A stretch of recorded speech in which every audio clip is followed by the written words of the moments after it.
Good morning. Today is November 28th. We've survived Thanksgiving. And you will probably say to yourself, why is this woman talking about Africa when there are so many other urgent questions, both domestically and internationally? I mean, the domestic political mess, Ukraine, and so forth. The last thing you're probably thinking about is why worry about Africa? So, one of the things I want to do this morning is to convince you of the fact that putting Africa on the back burner at this particular point and saying there are more urgent questions might not be the best possible idea. So, let me talk about the continent in general, the role it plays in the world right now, the role it's going to play in the not too distant future, and try to convince you of the fact that while Africa doesn't seem to be part of our daily lives, thinking about it and worrying about policies is, even if it's not part of your daily life in November, it actually indirectly is and will continue to be. So it's a huge continent, 50 odd countries. Generally speaking, people think of sub-Saharan Africa as Africa and North Africa and Egypt as part of the Middle East. But no matter how you want to cut this situation, it's got about the entire continent, has about 50 odd countries. They're in different sizes, they're different populations.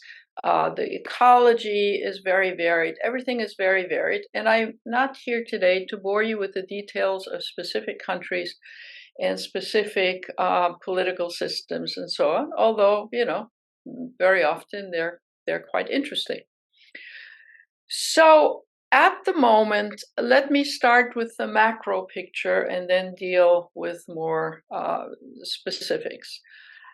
As you probably know, the largest populated countries in the world are China and India, each with about 1.4 billion people.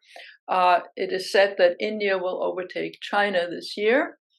And many countries, including China, including Europe, including the United States, have a declining birth rate, also true in Japan and South Korea, and even beginning to be in India and Indonesia. So that the portion of the populations of the more populated countries in the world are in fact going to be declining. You've had some discussion of this domestically in terms of we're short about 1 million workers and so forth, and that's because people don't have the 2, 3, 4, 5 children anymore. If you don't allow in immigrants, that doesn't replenish the population. That's beginning to be a problem in the US, but it's even a more major problem in some other countries, including many European countries. The African continent as a whole right now also has about 1.4 billion people. But here's the situation. By the middle of the century, right, not that far away, the population of the African continent will probably be something like 2 billion people. And by the end of this century, the anticipation is that there would be 3.9 billion Africans, and that the African population will be 40% of the world population. Think about this. The African population on that continent will be 40% of all humans living in the world. Now you can say, well, how do you get these figures? Obviously, demographers put these figures together. Obviously, they are not necessarily accurate. When I was a young person once doing research in Ethiopia, I interviewed a demographer at the UN agency there. And I asked him, how do you know what the population is of a particular city or a particular country? And he looked at me and he said, my dear, they are based on inspired guesses. And that's actually an interesting point because none of the countries in Africa really have had census or regular census. How do people even know that, at the moment 18 million people live in Lagos, Nigeria, or how many people live in the whole continent, or so forth? Well, just to share an obscure sort of fact with you, what they do is in countries where they don't have census, they look at urban areas, they look at villages, and demographers then take a sort of photo shot of particular places, determine how many people live in particular dwellings, and then multiply that, right? So if you go to a village and you might take random, let's say 100 homes or domiciles, and you find out how many people live in them, then you multiply that by all the domiciles in that village, and you have an approximation. So yes, these are based on inspired guesses, but they're not necessarily wrong or way off base.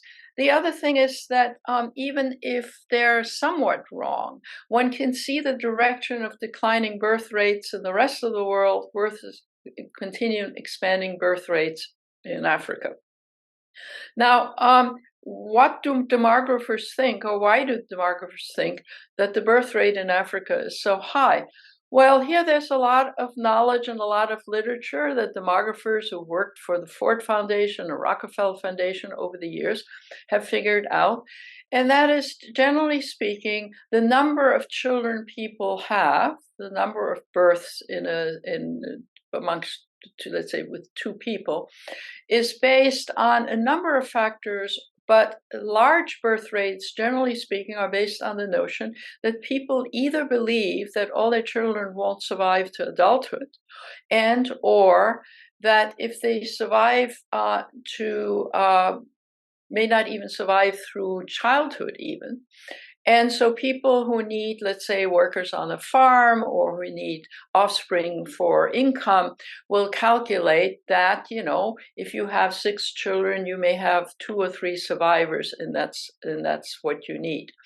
The other thing demographers have figured out about world populations is that the biggest variable, even more so than socioeconomic factors very often, has to do with the level of education of women.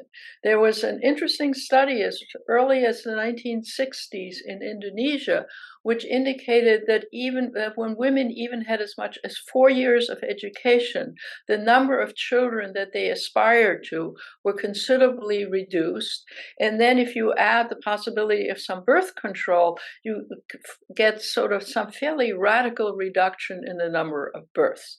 So I give you all this sort of minutiae to really say, yes, well, it may very well be that at the moment, given everything that's known, 40% of the world population at the end of the century will be Africans, but that, of course, may change and may be adjusted.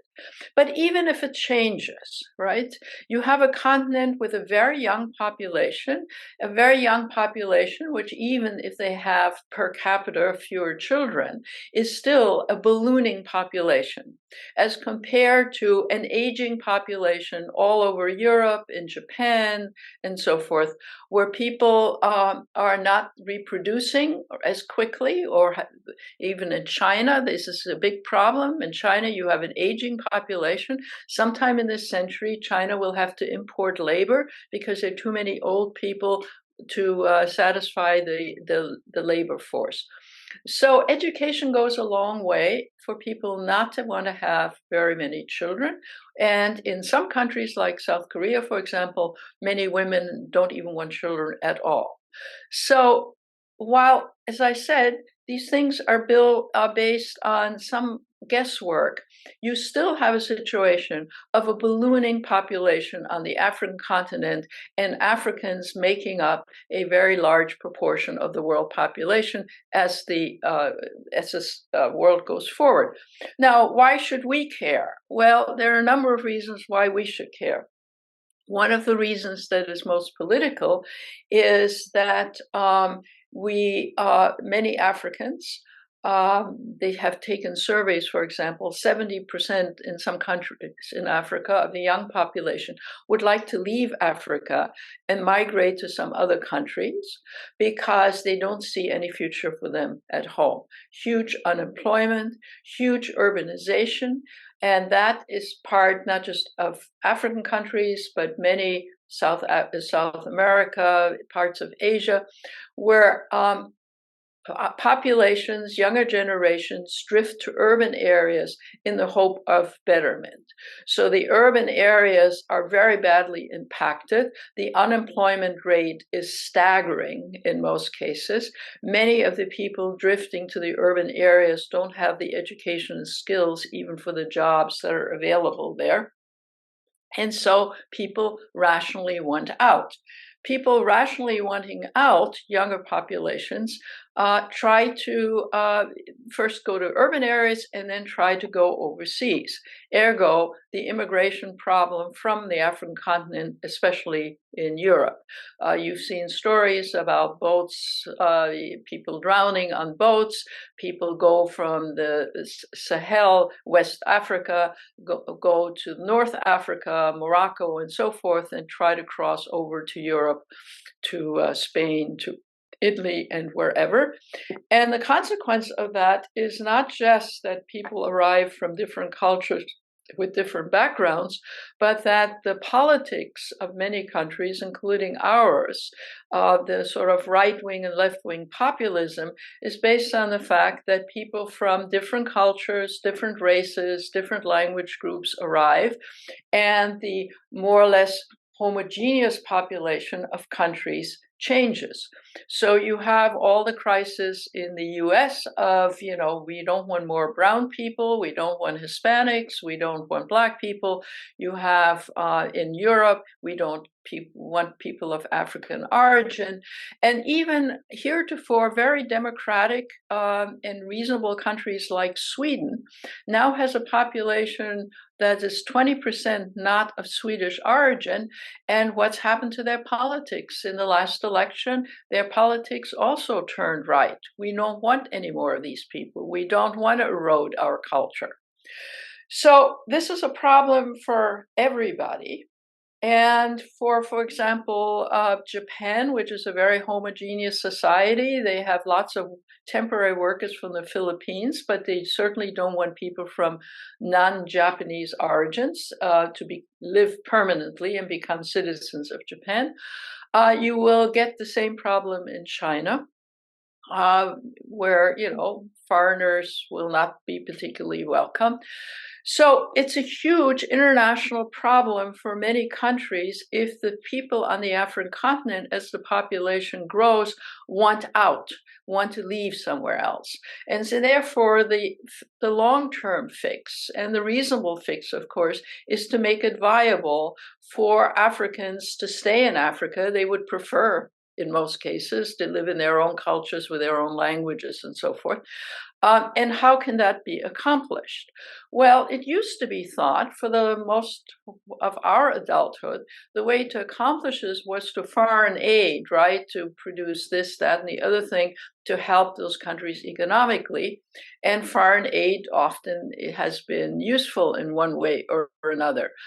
On the other hand, foreign aid cannot resolve what is the new problem looming on the horizon for the world, but very specifically, and I might say as we speak, which is climate change. Because there is almost no place in the world that has had as much damage coming from climate change as a whole, I don't mean specific areas or countries, as the African continent. The desertification, the desert expanding started, even 40, 50 years ago, but now has become very serious. And it's serious in terms of the climate change, that is to say, warmer climates, making farming of a particular kind not viable. And climate change has also produced, or helps to produce, both sides of the equation, a situation where any of the, let's say, forests in Africa are also cut down. They're cut down for firewood. They're cut down for more profitable enterprises. So, for example, again, in West Africa and Nigeria and so forth, you had lots of rainforests. A lot of these rainforests have been cut down. Now, unlike the east coast of Africa and the Horn of Africa, it hasn't necessarily led immediately to desertification. What it's led to is the planting of palm trees for palm oil, which we in the West and everybody in the world consumes, which is profitable. But palm trees don't have the same absorption quality that the tropical rainforest did of carbons and so on. So even where one isn't just mowing down the possible carbon absorption capacity in African countries, one is not necessarily replanting or restoring things that have equal impact. Two of the largest carbon absorbing rainforests in the world are Brazil, which you've read a lot about and heard a lot about, but also the Congo, where people, as we speak, are rapidly cutting down the rainforests, and where minerals and oil and so forth are also helping to erode the environment. So both because of the existing global warming and the socioeconomic circumstances that existing global warming has produced, much of the continent is becoming less and less livable on the one hand, and productive on the other hand, in terms of allowing people to farm their land and reap the benefits of that. There is a humongous drought as we speak in the Horn of Africa, right? And it's people just are traipsing about. They're refugees from wherever they come from and these drought situations means that people are literally starving. I should quickly add, there are also civil conflicts, for example, in Ethiopia, which make matters worse. You have, in some areas, certainly in the Horn of Africa, 70% of the children now malnourished. Now, this is not just a question of lots of children dying from malnourishment. It's also a situation where when children survive, they're badly brain damaged from their period of starvation. So you will have adults that are not as capable, that are not as employable, that are not as viable as a normal population or a cross-section of a population. So the climate change that has already taken place, and the climate change which is accelerating on the African continent, has multiple consequences. People wanting to leave and pouring into other countries, people starving or being malnourished, people moving increasingly from rural areas, which sustain them, into urban areas, which makes urban areas almost not viable. So, for example, let me take Nigeria again. By the way, Nigeria is the most populous country on the African continent. It currently has 2-point-some million people, but it's obviously going to move into 1 billion plus in this century if birth rates continue. So people are moving into urban areas. The city of Lagos, they think, roughly speaking, that there's somewhere between 18 and 20 million people living there. Most of these people are not making a living, right? Many of these people are street people. Many of these people are barely managing.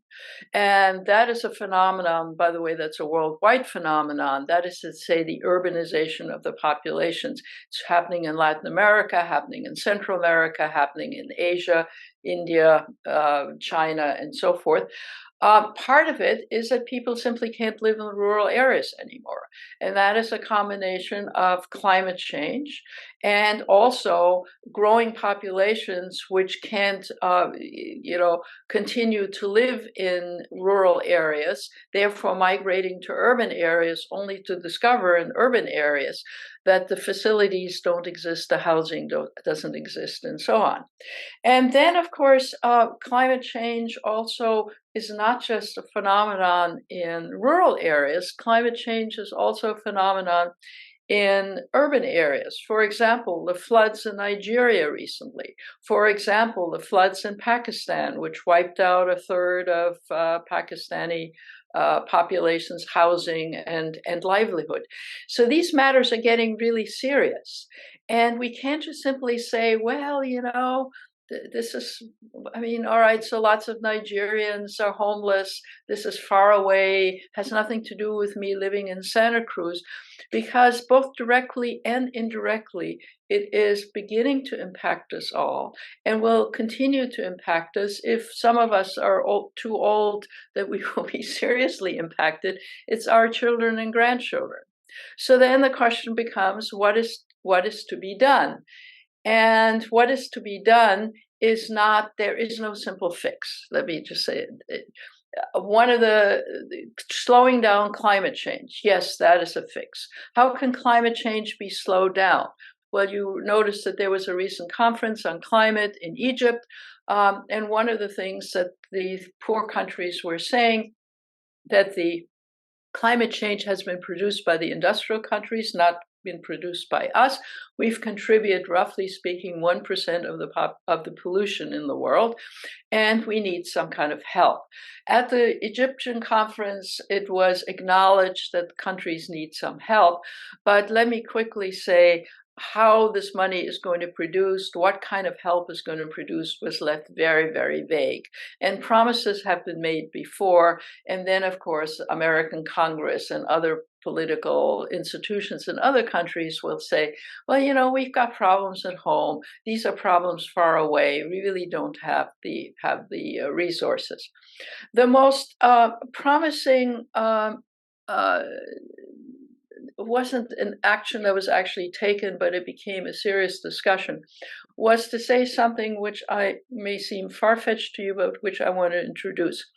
Many of the institutions after the Second World War, the International Monetary Fund, the World Bank, and so forth, were founded on the idea that Europe needed to be rebuilt so that communism would not take over Europe. So World War II damage needed to be quickly fixed so that people would not resort to wanting to become communist. When Europe got itself back on its feet, the idea of these institutions was to morph into development assistance, right? In the case of the World Bank, giving governments resources, loans, technological help for particular projects, to build roads or to build bridges or to build schools or health institutions and so forth. And the International Monetary Fund, would loan governments financial capability to do some of the same things and to help bail them out of debt. And so we've been, for the last 25, 30 years, we've essentially been in the business, maybe slightly longer, of helping poor countries in these ways that I just spelled out. The suggestion was made in Egypt that the International Monetary Fund and the World Bank should morph really now into helping countries deal with climate change and and to be able to do more projects to help them with climate change, and to do studies to do what can be done to slow down climate change in those countries. And if climate change as a global phenomenon can't be reduced as quickly as it needs to be to help those countries, to figure out ways that they can manage floods when they come, or they can manage droughts with access to food in some fashion, and so forth. That is actually a very promising direction, to morph those major institutions of the United Nations and its broader family of institutions to address very different sorts of questions than just projects for development willy-nilly that don't address the climate issue and the population growth issue. I think my guess is, from what I've heard and read, that the International Monetary Fund, the IMF, is prepared to reconfigure how to look at all of this and how to fund things and to take this into account. The World Bank is more complicated because it is headed by a Trump appointee who is a climate change denier. So either he has to be replaced, or the organization, the members of the organization, have to push the organization, in spite of his reticence, to reform itself to become a very different institution. This is all a very interesting subject, but that I don't particularly want to bore you with today. But as the situation has now reached the point where everybody acknowledged that we've got a huge problem, a huge global problem, and that the problem on the African continent, given its population growth and given its climate and its location, is probably, on the top of the list of what needs to be addressed if the number of degrees or the warming of the climate can be held at the statistical points that everybody thinks it needs to be held by the middle of the century, so that we don't have global disasters coming from climate change. Let me, in a sense, end by saying that there are often ways in which people in emergency figure out how to do things. And while the African situation seems very dire, and is certainly dire for the people who are malnourished right now on the Horn of Africa and elsewhere, and they may not survive, that very often innovative things can be made and technologies can be skipped. And one of the interesting things about the African continent is that because development took place so late, very often they skip to the latest technology rather than all the steps that countries like the United States and Europe had to take. Let me just give you an example. 50 years ago, there were hardly any telephones on the African continent, and the ones that existed had to go through exchanges in their colonial or post-colonial countries. So if you wanted to make a call in the United States from a French-speaking African country, you had to go through an exchange in Paris and London and so forth. The entire infrastructure for a telephone system would have been incredibly expensive for such a continent like Africa and the situation the countries were in. But Africa essentially moved from not having that mode of communications, or having very little of it, into the cell phone and satellite technology. So a whole technology was able to be skipped, right?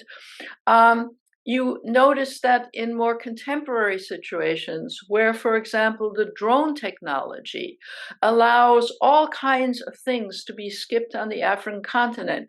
For example, soil studies, studies of seeds to see how to increase production and so forth. Much of this can now be done. Drones can take the measure of soil, the quality of the soil, the degree to which there's water in the soil, etc. All of that kind of stuff can be done with drones. Even the medical profession, just give you an unrelated example, the small country of Rwanda, which under the best of circumstances is interesting and problematic, and someday I should actually talk about it, has reasonable hospital facilities in the capital of Kigali. There are outlying areas where they have clinics and so forth. And how do you, when, let's say, somebody lives in a rural area with a clinic and all of a sudden needs, let's say, a blood transfusion, how do you get the blood to that particular area? Well, nowadays, you catapult a drone into the air. The drone has the blood supply. It lands in that rural area, delivers the blood supply very quickly, and then returns back to its base in Kigali. I mean, sort of remarkable technological things are out there, which are able to skip all kinds of phases of development. And lots of effort needs to be made so that the population on the African continent slowly reduces itself. That is a per capita number of children and so forth, which means educational infrastructure and health infrastructure.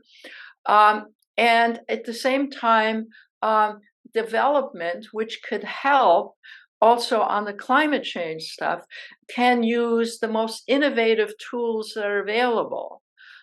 Satellites, solar systems. Many rural areas in parts of Africa now have a small solar panel attached to the house where a family lives, or the hut where a family lives, which applies enough energy so that the kid who may be going to school is able to use a computer for an hour or two for their education.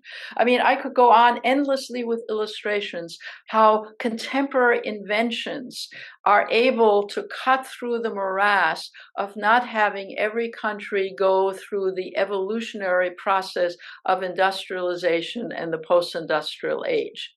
So on the hopeful note, on the one hand, the climate situation in the world cannot be resolved without taking into account the African continent. The African continent cannot survive as it is without endless civil wars, endless thousands, millions of people dying due to starvation and so forth, unless climate remedies, ways to continue to live in the continent, can be figured out. And also the rest of the world can incorporate African emigration, but not at the rate and the speed which would take place if you're living in a country and the country simply can no longer survive economically, socially, and politically. So everyone, not just Africans, not just specialized agencies or climate agencies around the world, but everyone's citizens like us have to be able to say to ourselves, we need to keep an eye on that continent. We need to keep an eye on what our government is contributing, our technological infrastructure is contributing to help manage what is happening on the African continent in terms of population growth, in terms of human survivability, in terms of the climate change being more rapid and dire there than it's in other places, floods, droughts, and so forth. That this has to be on the collective agenda. A collective agenda not just for specialized UN agencies, but for citizens around the world. And since our government, as well as other governments, generally speaking, pay relatively low attention to many countries in Africa, the climate situation in Africa, the political conflicts in Africa, this is, and political conflicts in Africa, you have guerrilla movements and jihadist movements. In many countries, they become very unstable. Destabilized countries, which are in civil conflict, are not the kind of countries that can address the long-term issues of climate change and large populations and food availability and so forth. So if one were interested in US government policy, one should interest oneself in what our congresspeople and Senate and our government is doing to address some of this. And while it's true that former Senator Kerry tried sort of reasonably hard in Egypt to be supportive of the demands and the problems that the so-called developing countries were asking, we have actually, as a society, been fairly reticent to want to address what's going on in Africa because we think it's not intimate to our survival. It's far away, it's exotic, and so forth. And I think we need to discuss it more. I think we need to be more conscious. I think we need to not turn the page when we read the newspaper and the story is about some African country. It's very complex. It doesn't have a quick fix, but there is no way anything is going to be fixed, or at least progress towards fixing things, until all the citizens of the world acknowledge that we're all in this together. And this huge continent, which, as I said, is said to be going to be 40% of the world's population, is quickly addressed in terms of what can be done and what should be done. Thank you very much for listening today.